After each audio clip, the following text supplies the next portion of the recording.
morning, ladies and gentlemen, members of the press. We appreciate your constant amplification of the voices that we send out there. This morning, we just want to express our gratitude, our appreciation to the people of Chigezi, when Kabale, when Kisoro, and now yesterday we were here in Konji. Want to thank the people of Kabale, people of Kisoro. Want to thank the people of Konji for welcoming us massively, for giving us massive support, and for being part of the efforts to change our country. Of course, we met lots of challenges, from police blockages to regime operatives, the RDCs and the like, trying to block us, denying us venues. For example, here we were denied a venue in town. We were sent kilometers out of town, but even then, the police followed us, blocking our people, beating our people. As you are aware, over 150 of our comrades are still in detention. Condemn that and we continue to demand for their release, because it's not a crime to be part of an electoral process. Today, we proceed with our campaigns. We know that all these blockages, all these arrests are meant to weaken us, they're meant to derail us, they're meant to discourage us. But like we said, we are not going to stop.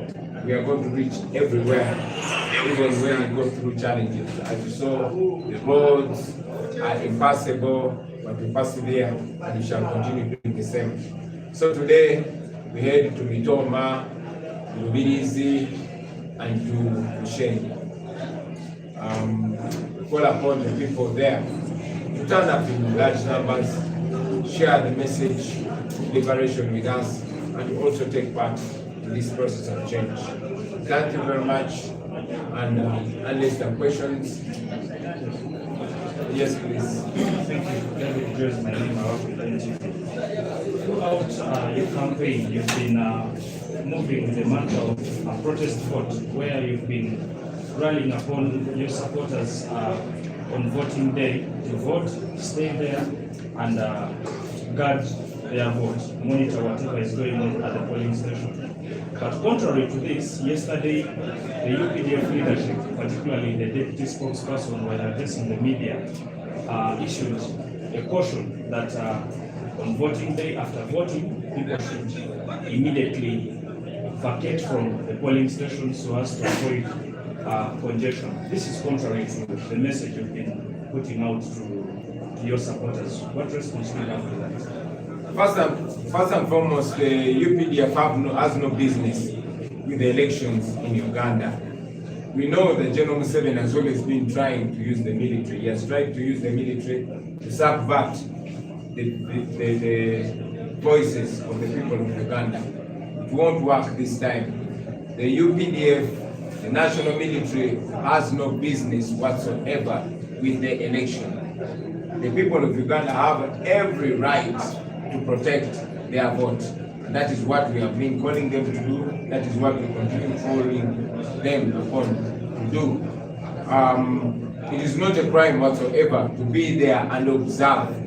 There's not going to be any congestion. Maybe the deputy spokesperson of UPDF was speaking out of ignorance, because we are not asking people to stay in the polling stations and congest the places. No, we are asking them to stay around and observe and keep their cameras on, like we have been doing all the time. So, but we also know that General Museveni, who is a candidate and has his son as the head of the military, will try everything to use the military to subvert the voices of the people of Uganda. General Museveni is the election thief, and his son is the head of the military. So it makes no sense telling the son of the thief to look after what is about to be stolen. Therefore, we continue to assert that the UPDF has no business whatsoever in the election. This is a business of the people of Uganda. Elections are supposed to be overseen by the Electoral Commission and assisted by the police.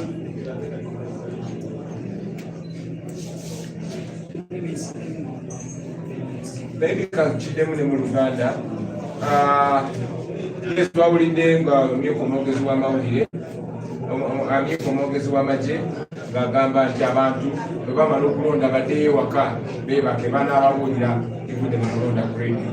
Ekyo si kye twapulaninga okukola, ekyo si kye tugenda okukola.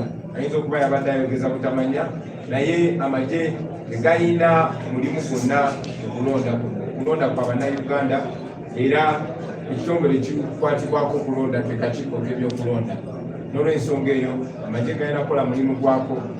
Mwai Museveni candidate mutabani we yakulira amagye ate nga ye mubbi w'obululu kungwe, so tosobola kugamba nti mutabani w'omubbi w'obululu ate yabaako mu bululu bwaffe oba obwagala okubbirwa. Ffe nga bannayuganda ffe tugenda okwekumira akalulu kaffe, era abantu nyongera obbagamba nti mukanoonye mukalonde ate mukakuume, tugenda kwekumira akalulu kaffe. Webale nnyo ssente.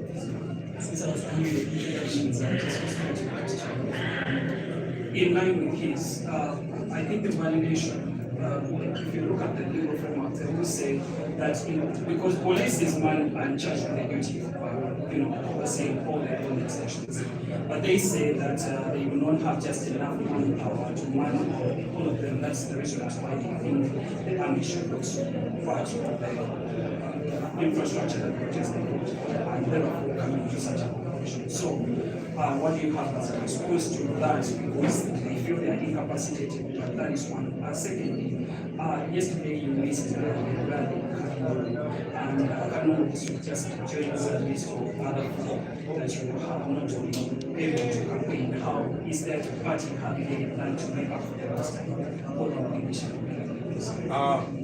First, yes, where police fails, it tends to seek backup from the military.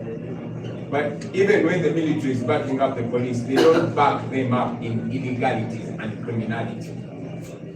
It is illegal for the military to stop the people of Uganda from observing their election. And the people of Uganda will not take any criminality, whether from the police or from the military. Secondly, about our missed districts. Yes, we missed some districts. For example, we missed Iganga, who are blocked from going to Iganga. We missed going to Wizibwera because the police and military waylaid us, ambushed our people, and arrested majority of our campaign team. And yesterday we were not able to go to Kanungu because of the terrible roads. We are trying to rearrange, to replan with our team to see that we reach these districts. Some of them we've already fixed them in our plans, for example, Iganga, but those that we missed, we shall make any possible strategy to see that we get there. In the Uganda. Yeah, n'amagye bwe gandyagadde okuyambako poliisi mukuuma eddembe galina gyambako mu kukola ebyo ebikirizibwa mu mateeka so si ebyo ebitakirizibwa mu mateeka.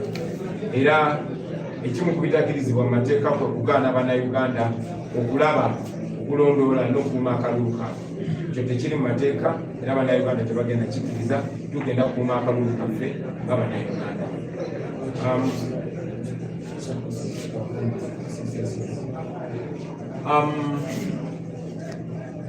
Ekya district ze twamisize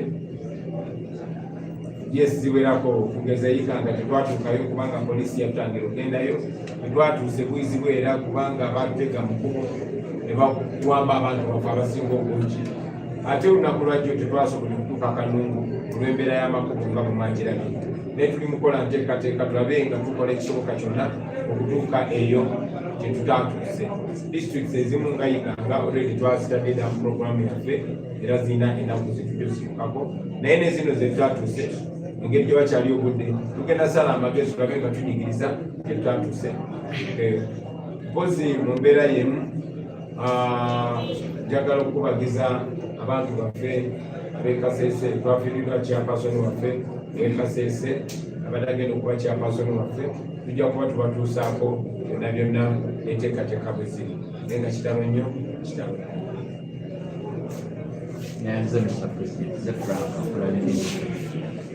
Mr. President, wagenda okwewandiisa okutandika olutabaalo luno olw'okutabaala kunoonya akalulu. Twategeezebwako nti isi yakuwa emmotoka y'ab'ebyokwerinda emu. Era emmotoka eyo twadde nga tukiraba ng'ekuliraanye okutambula zo. Kyokka ate obutambi bungi bufulumye nga tulabiramu emmotoka za poliisi ezisoba mu 5 nga nazo ziri mu luseregende lw'emmotoka zo. Mukama wange ekyo kyali mu ntegeeraganayo ne isi oba balaba nga gwasinga okwetaaga obukuumi obw'enjawulo? Kituufu akakiiko k'ebyokulonda buli yeesimba okuwa pulezidenti bamuwa ab'ebyokwerinda emmotoka emu emuwerekera era naffe tugirina. Naye okufaanana naawe ne bannayuganda bonna naffe tulaba emmotoka esukka mu 10 ezijjudde abasirikale abeekabise ebyokulwanyisa era ng'abo abasirikale tebatugoberera bugoberezi naye bazze batukolako obulabe nga bwe walaba erira omwami abakulira gwe bayita mu kibi yakuba Dani Magic ku kamera. Muze mubalaba omulala yakuba omumwanika waffe Comrade Katana nga tugende bwezibwera n'abana bazze batukolako efujjo okugezako olunaku lwennyini ne mukyala wange bamufuuyira pepper spray mu maaso nga talina kyabakoze. So abo abasirikale abapoliisi n'abamagye aba UPDF abatugoberera ekigendererwa kyabwe kyakutiisatiisa abantu. Mwabalabye olunaku lwajjo nga bakuba abantu nga babagaana okutugoberera bebazi b'amakubo gaffe gye tuba tulina okutambulira. Omulimu gwabwe kutiisatiisa abantu. Ekyo tebakikola mulala yenna yeesimbyewo, bakikola kuffe.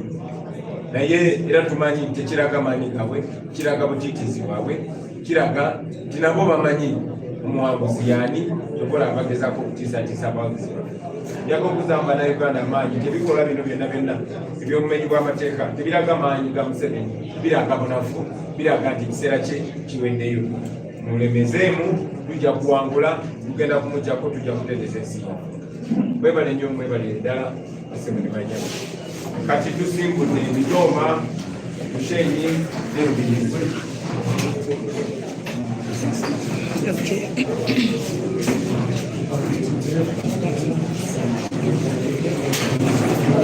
Baganda bange ababateeko babaliko kati tugenda mu Mitoma ne Bushenyi nga tuli n'omukulembeze Robert Kyagulanyi Ssentamu.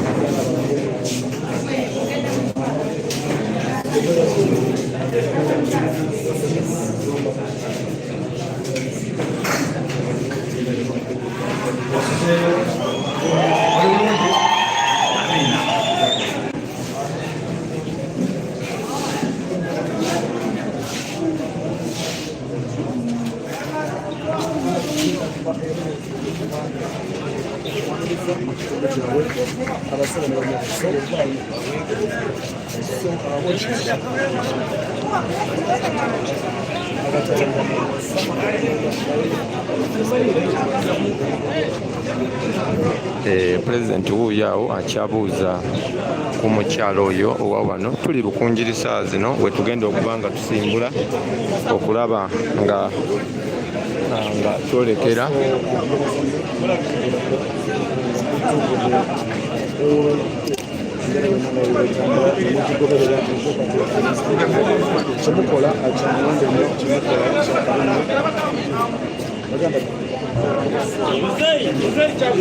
wano woolaba bano be bamu ku bantu abali wano abazze okuba nga balinda omukulembeze Robert Kyagulanyi Ssentamu aka Bobi Wine.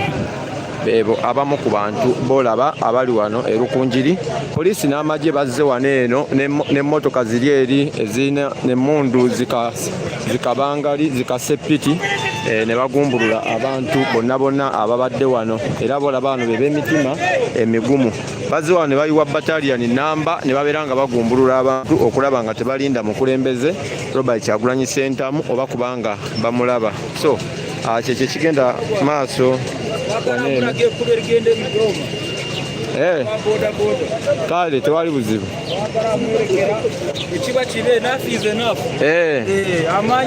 amanya nerinya tebampita General Fred zagwayo erukungi amanya nerinya banyeta General Stamdo mwebale kwagala nkyukakyuka mwebale kwagala Kyagulanyi Ssentamu tumwagalira ddala kyakabi baganda bange so banange beba abamu ku bantu abali wano abantu abali wano eno ku ssaawa zino zennyini abalinze omukulembeze Robert Kyagulanyi Ssentamu okubanga bamuwerekerako byonna gy'anaabeera akoze eki gy'anaabeera atambulidde nze wendi wano ndi stede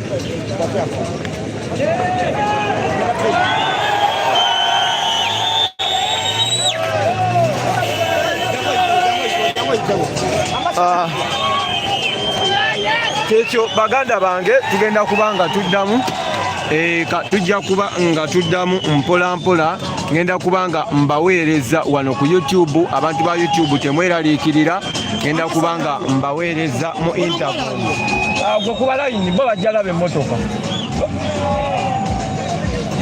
lwakuba abagenda bagenda tusumbuwa so kyekyo baganda bange kyekyo ekigenda maaso ku ssaawa zino tujja kuba tuddamu mubeere bulungi mubeereeko amweraba President Aito, amata na uru.